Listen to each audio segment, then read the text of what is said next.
کتابوں میں لکھا ہے کہ جس وقت روانگی کا وقت آیا تو ابو طالب نے دیکھا کہ رسول اللہ صلی اللہ علیہ وسلم کا چہرہ مبارک حزین ہے، غمگین ہے۔ رسول اللہ صلی اللہ علیہ وسلم کی منشا ہے کہ میں نے بھی ساتھ جانا ہے، اصرار کر رہے ہیں۔ ابو طالب نے پہلے تو کہا کہ آپ ساتھ نہ جائیں، سفر کی مشقت ہوگی۔ جب جانے لگے تو حضور علیہ الصلوۃ والسلام نے ان کے دامن کو پکڑ لیا، قمیض کو پکڑ لیا کہ میں نے بھی ساتھ جانا ہے۔ فأخذ بثوبه، آخر ابو طالب راضی ہو گئے اور سفر کے اندر آپ علیہ الصلوۃ والسلام کو بھی شریک فرمایا۔ یہ ملک شام کا سفر تھا۔ سیرت کی کتابوں کے اندر اسی سفر کا ذکر ہے۔ پہلا سفر رسول اللہ صلی اللہ علیہ وسلم کا ملک شام کا تقریباً 12 سال کی عمر میں ہوا، ابو طالب کی قیادت میں، اور یہ تجارتی قافلہ تھا۔ یہ پہلا سفر ہے۔ اسی سفر کے اندر بحیرہ راہب سے ملاقات ہوئی۔ بحیرہ راہب، جب یہ قافلہ پہنچا بصرہ کے مقام پر، اس وقت ایک راہب آیا باہر جس کا نام جرجیس تھا، اور یہ مشہور تھا بحیرہ راہب کے نام سے۔ راہب کہتے ہیں اس شخص کو کہ جس نے رہبانیت اختیار کی ہو۔ آپ نے یہ بارہا لفظ سنا ہوگا راہب کا، کہ یہودیوں میں اور عیسائیوں میں بڑے بڑے راہب ہوا کرتے تھے۔ راہب کا مطلب ہوتا ہے کہ کوئی شخص اپنے بیوی بچوں کو چھوڑ کر، اپنے خاندان کو چھوڑ کر، معاشرے کو چھوڑ کر، معاشرت، سماجی ذمہ داریاں، معاشی ذمہ داریاں سب سے کٹ آف ہو کر وہ کسی گوشے میں چلا جائے، کسی جنگل میں چلا جائے، کسی خلوت میں چلا جائے، اور اس کے جانے کا مقصد یہ ہو کہ تمام تعلقات ختم کر کے میں کسی گوشے میں جا کر صرف ریاضت کروں، عبادت کروں اور اللہ کا قرب حاصل کروں۔ یہ اس وقت کیا کرتے تھے لوگ، ان کو راہب کہا جاتا تھا، ان کو راہب کہا جاتا تھا۔ لیکن رسول اللہ صلی اللہ علیہ وسلم نے مسلمانوں کے لیے اسلام کے اندر رہبانیت کو پسند نہیں فرمایا۔ اسلام کے اندر رہبانیت پسند نہیں، یعنی کوئی شخص اگر اپنے بیوی بچوں کو چھوڑ کر، اپنے معاشرے کے افراد کو، خاندان کو چھوڑ کر اگر وہ کسی حجرے میں بیٹھ جاتا ہے، وہ کہتا ہے میں صرف یہاں اللہ اللہ کروں گا اور دنیا میں نہیں جاؤں گا، بازار میں نہیں جاؤں گا، لوگوں کے پاس نہیں جاؤں گا، خوشی غمی میں شریک نہیں ہوں گا، صرف اللہ اللہ کر کے بس میں نے اللہ کا قرب حاصل کرنا ہے، رسول اللہ صلی اللہ علیہ وسلم نے اس رہبانیت کی نفی فرمائی ہے۔ لا رہبانیت فی الاسلام، اسلام کے اندر کوئی رہبانیت نہیں، بلکہ اسلام تو تمہیں کہتا ہے کہ تم بیوی بچوں میں رہو، کاروبار میں رہو، تجارت میں جاؤ، تم جا کر سیاست کرو، تم نظام عدل کو سنبھالو، تم ہواؤں کو مسخر کرو، سائنس کے میدان کے اندر ترقی حاصل کرو، یعنی جتنی کچھ ترقیاں کر سکتے ہو کرو۔ اسلام اس کی حوصلہ افزائی کرتا ہے، یہ بات ذہن میں رکھیے۔ لیکن اسلام کہتا ہے کہ دنیا کو مسخر کر لو، پوری دنیا کے اندر گھوم جاؤ، پوری دنیا کے اندر پھیل جاؤ، لوگوں کو اسلام کی دعوت دو، خوشی کے اندر شریک ہو، غمی کے اندر شریک ہو، لوگوں کی مصیبت کو اپنی مصیبت سمجھو، لیکن اسلام کی چھتری کے نیچے، اسلام کی تعلیمات کے مطابق، اسلام نے جو تعلیمات دی ہے اسی کی روشنی کے اندر لوگوں میں گھل مل جاؤ۔ یہ اسلام کی تعلیمات ہیں۔ اس لیے اسلام رہبانیت کو پسند نہیں کرتا، رہبانیت کو، یعنی آج کے دور کے اندر اگر کوئی بندہ بیوی بچوں سے ہٹ کر، معاشرے سے ہٹ کر صرف گوشے میں بیٹھ کے، کسی حجرے میں بیٹھ کے اللہ اللہ کر رہا ہے، تو اللہ اور اس کے رسول کی نگاہ کے اندر یہ کوئی مقبول عمل نہیں ہے، یہ بات ذہن میں رکھیے۔ اگر یہ مقبول عمل ہوتا تو حضور ساری زندگی حجرے میں بیٹھے رہتے، حضور نہ نکلتے۔ حضور علیہ الصلوۃ والسلام نے شادیاں کی ہیں، 11 شادیاں حضور نے کی ہیں، حضور کی بیویاں بھی تھیں، حضور کے بچے بھی تھے، حضور نے تجارت کی ہے، آپ علیہ الصلوۃ والسلام نے جہاد لڑا ہے، آپ علیہ الصلوۃ والسلام لوگوں کی خوشیوں میں شریک ہوتے تھے، لوگوں کی مصیبتوں میں شریک ہوتے تھے۔ یہ مجھے اور آپ کو تعلیم دی گئی ہے کہ رہبانیت پچھلے ادوار کے اندر عیسائیت میں، یہودیت میں ایک محبوب عمل تھا، لیکن اسلام کے اندر رہبانیت کوئی محبوب عمل نہیں، بلکہ رہبانیت ہے ہی نہیں سرے سے۔ میں تو کہا کرتا ہوں کہ اسلام نے شریعت کے نام پر بھی رہبانیت کو پسند نہیں کیا کہ کوئی اللہ کا قرب حاصل کرنے کے لیے گوشہ نشین ہو جائے، اللہ کا قرب حاصل کرنے کے لیے گوشہ نشین ہو جائے، اسلام نے اس کو پسند نہیں کیا۔ آج کی جدید رہبانیت، آپ حیران ہوں گے کہ ہم میں سے معاشرے کے تقریباً 80% لوگ، بلکہ اس سے بھی بڑھ کر سارے کے سارے راہب بن چکے ہیں آج کے دور میں۔ 21ویں صدی کے آج کے معاشرے کے اندر رہنے والے 80% سے زیادہ لوگ راہب بن چکے ہیں، رہبانیت اختیار کر چکے ہیں۔ اب آپ حیران ہوں گے، ہمیں تو کوئی نظر نہیں آتا جو حجرے میں بیٹھ کر اللہ اللہ کر رہا ہو، بیوی بچوں سے کٹ کر وہ صرف اور صرف تسبیح چلا رہا ہو، نماز پڑھ رہا ہو، ہمیں تو کوئی نظر نہیں آ رہا۔ آپ کیسے کہہ رہے ہیں کہ 80% سے زیادہ لوگ راہب ہو چکے ہیں؟ میں کہہ رہا ہوں کہ جدید رہبانیت آ چکی ہے، جدید رہبانیت۔ جدید رہبانیت کیا ہے کہ ہم شریعت کے نام پر یا اللہ کے قرب کے نام پر تو الگ نہیں ہو رہے ہیں معاشرے سے۔ یہ جو ہمارے پاس موبائل ہے، اس موبائل کے ذریعے میں اور آپ راہب بن چکے ہیں، راہب، یعنی اس موبائل کے ذریعے میں اور آپ پوری دنیا سے تو کنیکٹ ہو چکے ہیں، پوری دنیا سے سوشل ہو چکے ہیں، لیکن یہی شخص جو پوری دنیا سے گھر کے کمرے میں اپنے بیڈ پر سوئے ہوئے پوری دنیا سے ساری رات کنیکٹ رہتا ہے یا دن کو کنیکٹ رہتا ہے، یہی شخص گھر کا یہی فرد اپنے والدین سے دور ہے، بیوی بچوں سے دور ہے، بہن بھائیوں سے دور ہے۔ اسے کوئی احساس نہیں کہ میرے والدین کس مصیبت کا شکار ہیں، اسے کوئی احساس نہیں کہ میرے بہن بھائی کس مصیبت سے گزر رہے ہیں۔ پوری دنیا سے یہ شخص جڑا ہوا ہے، سوشل ہے، لیکن گھر کے اندر یہ سوشل نہیں ہے، پڑوسیوں کے ساتھ سوشل نہیں ہے، خاندان والوں کی خوشی غمی کا کوئی احساس نہیں۔ خاندان کے اندر کتنے لوگ ہیں ہسپتالوں کے اندر داخل ہوتے ہیں، گھر کے اندر زندگی اور موت کی کشمکش میں ہوتے ہیں، لیکن ہمارے پاس وقت نہیں ہوتا ان کے پاس وقت نکال کے جائیں۔ یہ آج کل کی جدید رہبانیت ہے، اس پہ غور و فکر کرنے کی ضرورت ہے کہ جب رسول اللہ صلی اللہ علیہ وسلم نے اللہ کا قرب حاصل کرنے کے لیے دین کے نام پر اور ذکر اذکار قرآن پاک کی تلاوت عبادت کے نام پر رسول اللہ صلی اللہ علیہ وسلم نے کسی شخص کو اپنے خاندان سے، اپنے گھر والوں سے، اپنے معاشرے سے کٹنے کی اجازت نہیں دی، تو وہ اسلام کیسے اجازت دے سکتا ہے کہ ہم ایک موبائل کے ذریعے ساری رات فحاشی میں، بے حیائی میں، یا فحاشی اور بے حیائی نہ ہو تو فضولیات، غیر ضروری میسیجز، غیر ضروری چیٹنگ اور غیر ضروری طور پر ایک دوسرے کی جو ہے نا کمنٹس کے اوپر تجزیہ کرنا، ایک دوسرے کی آراء اور بحث و مباحثے، اپنے گھر والوں سے کٹ جانا۔ آپ یقین کیجئے کہ ایسی کارگزاریاں آتی ہیں، ایسی کارگزاریاں کہ والد آ کے روتے ہیں کہ کتنے سال ہو گئے ہیں کہ بیٹا میرا قریب آ کر بیٹھا ہی نہیں ہے میرے ساتھ، کتنے سال گزر گئے ہیں، میرے بیٹے کے پاس اتنا وقت نہیں کہ وہ میرے پاس آ کر بیٹھے، حالانکہ ساتھ والے کمرے میں موجود ہوتا ہے۔ یہ آج کی جدید رہبانیت ہے۔ کیسے اسلام اس کو برداشت کر سکتا ہے کہ انسان اپنے والدین سے دور ہو جائے، بیوی بچوں سے دور ہو جائے اور اپنے خاندان سے دور ہو جائے، اس کی غمی میں، اس کی مصیبت میں اس کا سہارا نہ بنے؟ یہ اسلام نہیں برداشت کر سکتا۔ بہرحال اس رہبانیت کو بھی ختم کرنا ہوگا۔ یہ راہب کا میں نے آپ کو تھوڑا سا جو ہے نا راہب کی تفصیل بتائی ہے۔ وہ راہب تھا بصرہ کے مقام پر، اس نے آ کر دیکھا، کافی عرصے بعد وہ اپنے گرجے سے نکلا، گرجے سے جو عبادت گاہ ہوتی ہے ان کی، پہلے کبھی نہیں نکلا تھا۔ اس وقت جب یہ قریش کا قافلہ پہنچا جس میں ابو طالب بھی تھے، رسول اللہ صلی اللہ علیہ وسلم بھی تھے، اور بھی افراد تھے، اس وقت نکلا اور بڑے تجسس کی نگاہ سے قافلے کے ہر فرد کو دیکھنے لگا۔ جیسے ہی رسول اللہ صلی اللہ علیہ وسلم کے اوپر اس کی نظر پڑی، اور حضور کی عمر اس وقت 12-13 سال ہے، جیسے ہی رسول اللہ صلی اللہ علیہ وسلم کی نظر پڑی، چیخنے لگا، چلانے لگا، اور آپ علیہ الصلوۃ والسلام کی کلائی کو پکڑ لیا، کلائی کو پکڑ کر کہنے لگا، تمام قافلے والوں کو متوجہ ہو کر کہنے لگا، ھذا سید العالمین وھذا رسول رب العالمین یبعثہ اللہ رحمۃ للعالمین۔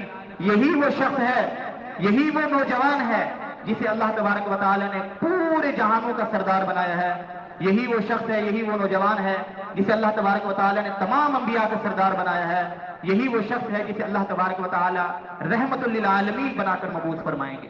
سارے قافلے والے حیران کہ یہ کیا کہہ رہا ہے کہ یہ رحمت للعالمین بن کے آئے گا، پوری انسانیت کا سردار ہے۔ قافلے والے حیران ہیں۔ بہرحال اس نے کہا کہ یہ ہماری کتابوں کے اندر جو ہم نے علامات پڑھی ہیں آخری نبی کی، وہ یہی نبی رحمت ہے، اور میں یقین کے ساتھ کہہ رہا ہوں۔ قریش والوں نے پوچھا کہ آپ کو کیسے یقین ہو گیا کہ یہ نوجوان آخری نبی ہے اور تمام جہانوں کا سردار ہے اور تمام جہانوں کے لیے رحمت بن کے آیا ہے؟ اس نے کہا کہ میں نے اپنی آنکھوں سے دیکھا ہے کہ جب آپ کا قافلہ دور سے آ رہا تھا، اور ہم نے اپنی کتابوں میں پڑھا ہوا ہے، ہمیں معلوم ہے کہ اس تاریخ کو، اس دن کو قریش کا ایک قافلہ آئے گا، اسی کے اندر یہ پیغمبر بھی ہوگا، اس کی عمر یہ ہوگی۔ اس نے کہا کہ جب میں نے دیکھا، دور سے دیکھا، آج میں تجسس میں تھا کہ یہ قافلہ کب آ رہا ہے، اور میں دور سے کھڑا ہو کر دیکھ رہا تھا، میں دیکھ رہا تھا جہاں جہاں سے یہ قافلہ گزر رہا تھا، وہاں سے جتنے بھی شجر و حجر تھے، یعنی جتنے بھی درخت تھے اور جتنے ہی پتھر تھے، وہ سارے کے سارے جھک کر سجدہ کر رہے تھے۔ تم نے نہیں غور کیا، میں نے غور کیا ہے۔ اور اس نے کہا کہ میں یقین کے ساتھ کہہ سکتا ہوں کہ سجدہ پتھر ہو یا درخت ہو، نبی کے علاوہ کسی کو سجدہ نہیں کر سکتے، یعنی سجدہ تعظیمی مراد ہے، سجدہ عبادت مراد نہیں۔ سجدہ عبادت تو صرف اللہ کو کرنا ہوگا، سجدہ تعظیمی۔ وہ کہنے لگا کہ آج تک ہوا ہی نہیں ہے کہ درختوں نے اور پتھروں نے کسی نبی کے علاوہ کسی کو سجدہ کیا ہو۔ تو اس نے بہرحال یہ علامت بتلائی، اور اس کے بعد اس نے بہت بڑی دعوت کا اہتمام کیا، سب پورے قافلے والوں کے لیے دعوت کا اہتمام کیا۔ بڑا نیک بندہ تھا وہ، بت پرستی سے، ان چیزوں سے دور تھا، پہلے سے ہی دور تھا۔ دعوت کا اہتمام کیا، پھر سب کو بلایا اپنے اس میں گرجے میں یا گھر میں جہاں بلایا۔ رسول اللہ صلی اللہ علیہ وسلم تھوڑے تاخیر کے ساتھ اس کے پاس آئے جہاں اس نے دعوت کی ہوئی تھی، آپ علیہ الصلوۃ والسلام۔ جیسے ہی حضور آ رہے تھے تو اس نے کہا کہ دیکھو، آپ علیہ الصلوۃ والسلام کی طرف دیکھو، تمام قریش والوں کو کہا کہ اس نوجوان کی طرف دیکھو جو آ رہا ہے، جس کے لیے میں نے یہ دعوت کا انتظام کیا ہے۔ سب نے دیکھا، دن کا وقت ہے، دوپہر کا وقت ہے، سخت گرمی ہے،